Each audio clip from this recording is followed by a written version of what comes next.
Hello' friends, মই তোমালোকৰ লগত আজি আলোচনা কৰিম চিম্পল ইণ্টাৰেষ্ট, যাক অসমীয়াত সৰল সুত বুলি কয়। সৰল সুতৰ ৰেট অফ ইণ্টাৰেষ্টটো কেনেকৈ আমি উলিয়াওঁ। ৰেট অফ ইণ্টাৰেষ্ট উলিয়াবলৈ হ'লে আমি প্ৰথমে ৰেট অফ ইণ্টাৰেষ্ট সুতৰ হাৰ সুধিলে কুৱেশ্যনত সদায় প্ৰিন্সিপাল যোনটো মূলধন তাক 100লৈ আনিব লাগে। ফাৰ্ষ্ট ষ্টেপ এইটো। ৰেট অফ ইণ্টাৰেষ্ট সুধিলে সদায় প্ৰিন্সিপালটো মূলধনটোক আমি 100লৈ আনিব লাগে। আমি এটা কুৱেশ্যন লৈছোঁ, the interest earn on a sum of Rs 21,000 at simple interest rate in 3 years is 6,400. Find the annual interest rate. মানে কুৱেশ্যনটো কি কৈছে, 21,000 টকা 3 বছৰত 6,400 টকা সৰল সুত লাভ কৰিলে। বছৰি কিমান সুতৰ হাৰ কিমান শতাংশ? বছৰি মানে সুতৰ হাৰটো কিমান শতাংশ? 21,000 টকা এটা লোৱা হ'ল 3 বছৰত, তাৰ মানে সৰল সুতটো এইটো 6,400 টকা পোৱা গ'ল। তাৰমানে বছৰেকত কিমান শতাংশ সুতৰ হাৰ সেই বস্তুটো উলিয়াব লাগে। সেই এনেকুৱা ধৰণৰ কুৱেশ্যনখিনি আমি প্ৰথমে কি কৰিব লাগিব, ফাৰ্ষ্ট ষ্টেপটো হৈছে 1 নম্বৰ ষ্টেপ। এই প্ৰথমতে প্ৰিন্সিপাল মূলধন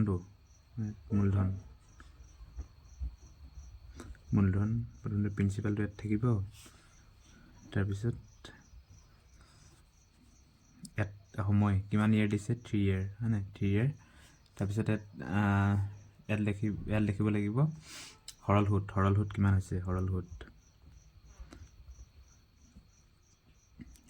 সুত মানে এইটো ইণ্টাৰেষ্ট আইডিটো দিছোঁ। সৰল সুত এই প্ৰথমতে মূলধন দি দিব এফালে, তাৰপিছত এইফালে সৰল সুত। এনেকৈ কৰি লৈ প্ৰথম প্ৰিন্সিপাল মূলধনটো কিমান, 21,000, 1000। এইটো 3 yearsত ইয়াত কিমান হৈছে, সৰল সুত কিমান পাইছে, 6,400 টকা। এইটো লিখিলোঁ।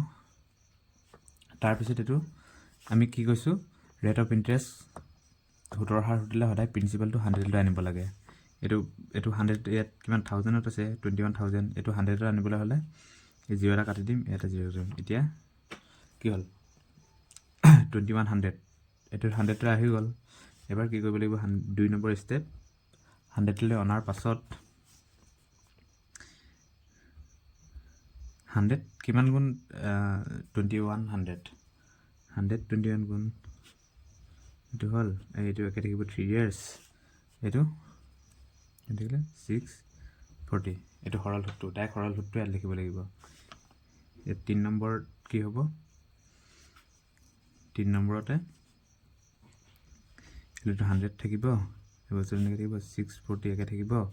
এই 21টো হৰণ হৈ যাব 21, আৰু এই 3টো এইফালে ইনটু হৈ যাব তলত। এতিয়াকে 1 yearত কিমান হ'ব, এইটো হৰণ কৰিলে আনচাৰটো ওলাই যাব।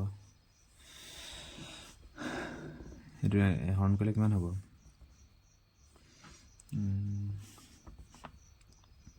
640, এইটো 3 গুণ 3, 3 গুণ 6, এইটো হৰণ কৰিলে 63 ইনটু 10 গুণ 630 কিমান আছে, 640 আছে। 640 হ'লে এতিয়া আমি এইটো এনেকৈ লিখিম, 63 10 গুণ 630, 630 লগত আকৌ প্লাছ 10 কৰিলে 640। এইটো এনচাৰটো ইমান %। বুজিলানে? একেবাৰে সহজ। প্ৰথমতে আমি কৰিব লাগিব মূলধনখিনি এফালে লিখিব লাগিব, প্ৰিন্সিপালটো, তাৰপিছত সৰল সুতটো লিখিব লাগিব। সৰল সুতটো চাই ল'ব লাগিব। সৰল সুতটো এফালে লিখি মেলি কি কৰিব লাগিব, আমি 100লৈ নিব লাগিব। প্ৰিন্সিপালটো সদায় 100লৈ ল'ব লাগিব। এইফালে 0 এটা কাটিলোঁ, এইফালে 0 এটা কাটিলোঁ, ইয়াত 2100 হৈ গ'ল। এইটো 100লৈ আহি গ'ল। 100লৈ অহাৰ পাছত আমি লিখিব লাগিব 2 নম্বৰতে 100 দিব লাগিব। 100 লগত কিমান পূৰণ কৰিলে এইটো হ'ব, 21 দিলোঁ। তাৰপিছত বছৰটো কিমান, 3 year দিছে, 3 year। সৰল সুত কিমান, 640 হ'ব। 100 দিলোঁ 1 year, তাৰপিছত এইটো পূৰণ হৈ আছে, এইফালে হৰণ হৈ যাব। এই 3 yearটো এইফালে গ'লগৈ, এনচাৰটো ওলাই গ'ল। বুজিলানে? দ্বিতীয়তে কুৱেশ্যনটো আৰু এটা কুৱেশ্যন লৈছোঁ। ইয়াত সৰল সুতটো নাই দিয়া। সৰল সুতটো আমি নিজে উলিয়াই ল'ব লাগিব। এইটো দ্বিতীয় কুৱেশ্যনটো হৈছে at what rate of simple interest will 3000 become 3720 ইন 3 years। বছৰি কিমান শতাংশ সৰল সুতৰ হাৰত মূলধন 3000 পৰা সুতে মূলে 3720 টকা হৈছে, য'ত সময় 3 বছৰ। 3 বছৰত মানে ধৰা 3000 টকা এটা মূলধন আছিলে, তাৰপিছত কাৰোবাক হোটেলত দিলে, তাৰপিছত সুতে মূলে সি 3720 টকা পাইছে। মানে বছৰি কিমান শতাংশ সুতৰ হাৰ লাগিলে, মানে ৰেট অফ চিম্পল ইণ্টাৰেষ্টটো কিমান মানে বছৰি, সেইটো উলিয়াব লাগে। একেই কুৱেশ্যন, কিন্তু ইয়াত প্ৰথমতে আমি একে লিখিম।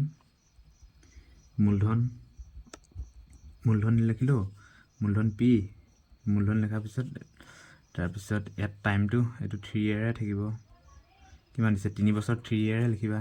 তাৰপিছত এইটো সৰল সুত। প্ৰথমতে আমি কি লিখিব লাগিব, ইয়াত মূলধনটো লিখিব লাগিব। কিমান 3000 দিছে, 3000 লিখি দিম। মূলধন 3000 দিছে, 3000 লিখি দিম। 3 years। কিন্তু ইয়াত সৰল সুতটো নাই দিয়া, হয় নাই? সৰল সুতটো নাই দিয়া।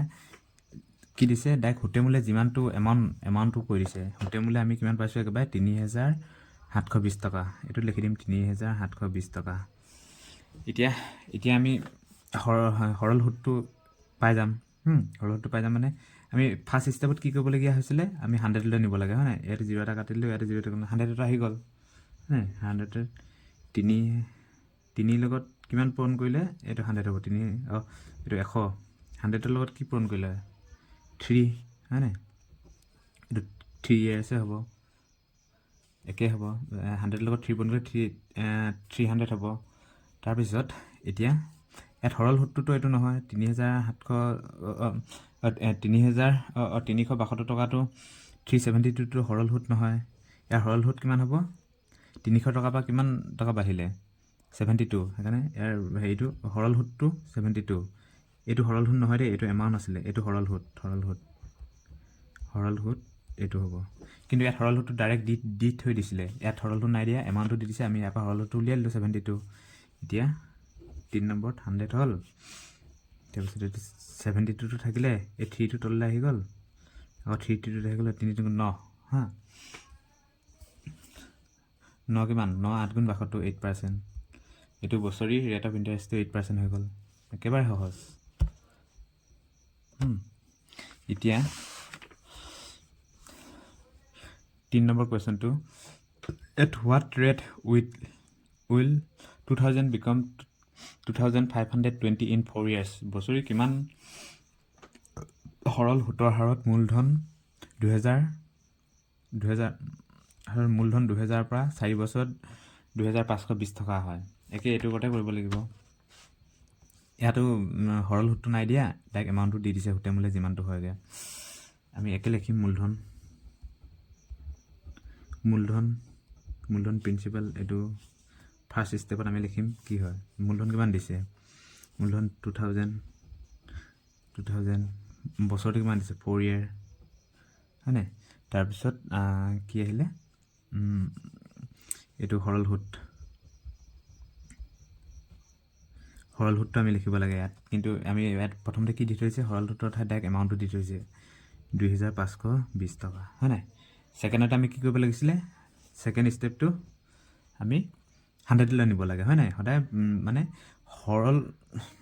সৰল সুতৰ হাৰটো যেতিয়া সোধে, মানে ৰেটটো সোধে বছৰি, সৰল সুতৰ হাৰটো যদি সোধে, তেতিয়া আমি এনেকৈ লিখি চিধা 100 লৈ আনিম।